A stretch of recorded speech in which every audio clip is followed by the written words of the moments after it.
Let's get right into it. Something truly historic is unfolding right now across Pakistan Occupied Jammu and Kashmir. For weeks, the entire region has been in the grip of a massive public uprising, really unlike anything we've seen before. So in this explainer, we're going to unpack exactly why it's happening, what's at stake, and how things got to this critical boiling point. You know, at its heart, this whole movement really boils down to two incredibly powerful demands. On one hand, it's a fight for something as basic as affordable flour, the food that millions rely on every single day. But wrapped up in that is a much deeper cry for freedom. Freedom from what protesters are calling decades of economic exploitation and just being ignored. These two ideas are now completely inseparable on the streets. So, to really get a sense of the scale here, you have to imagine an entire region just on the brink. Since September 2025, huge, widespread protests have brought daily life to a grinding halt in major towns like Muzaffarabad and Mirpur. This isn't just a small, isolated thing, it's a full-blown popular movement that has paralyzed an entire territory. And when we say paralyzed, we mean it. What does that actually look like on the ground? Well, you've got thousands of everyday citizens out protesting. Businesses have pulled their shutters down in what they're calling shutter-down strikes. Wheel jam protests mean transportation is at a complete standstill. And the response? A heavy deployment of police and paramilitary forces, which has created this incredibly tense standoff, leaving the whole region just stuck. Okay, so that brings us to the big question. What was the trigger? I mean, these frustrations have been simmering for years, but a recent set of economic shocks was the final straw, the tipping point that ignited the fire we're seeing today. So what was it exactly? What pushed so many people past their breaking point and out onto the streets? Well, it wasn't just one thing. It was more like a sudden, completely unbearable economic squeeze that hit all at once.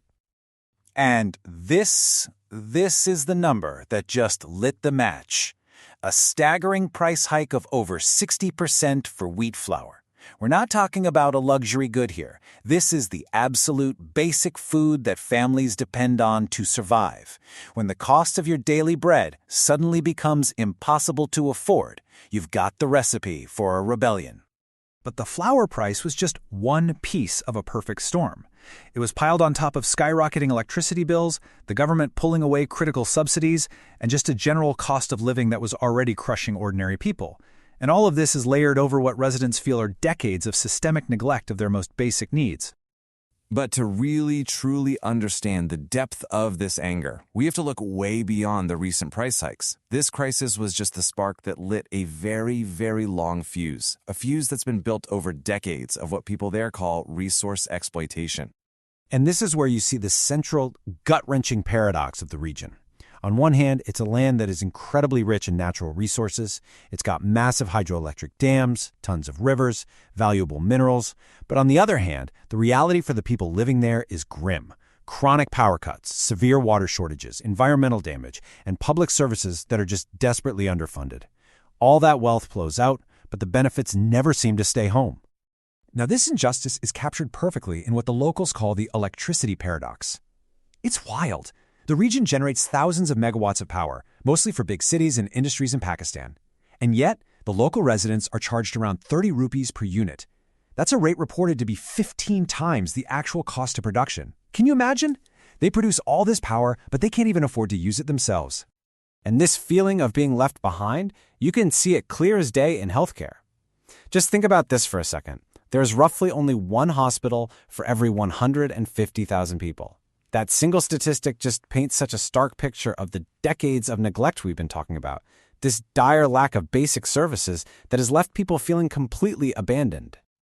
So as these protests grew and grew, the story took a really dark turn. The demands for basic economic rights weren't met with dialogue or negotiation. Instead, they were met with a harsh and often violent crackdown from the authorities. And the escalation was incredibly fast. First, as the protests spread, security forces were deployed. Then, in late September, credible reports started coming out that security forces were firing live ammunition into the crowds. And finally, to control the narrative and stop people from organizing, the internet was shut down, plunging the whole region into a communications blackout. And of course, a response like that has a real devastating human cost. At least 3 people have been reported killed, over 22 have been injured, some of them critically. This violence has created an atmosphere of intense fear and tension, with locals accusing security forces of attacking people who were just demonstrating peacefully. Honestly, nothing sums up the feeling on the ground better than this powerful quote from Shaukat Nawaz Mir of the Awami Action Committee. "Enough is enough. Either deliver on rights or face our wrath. 70 years of broken promises end today." It's a declaration that people's patience has just completely run out.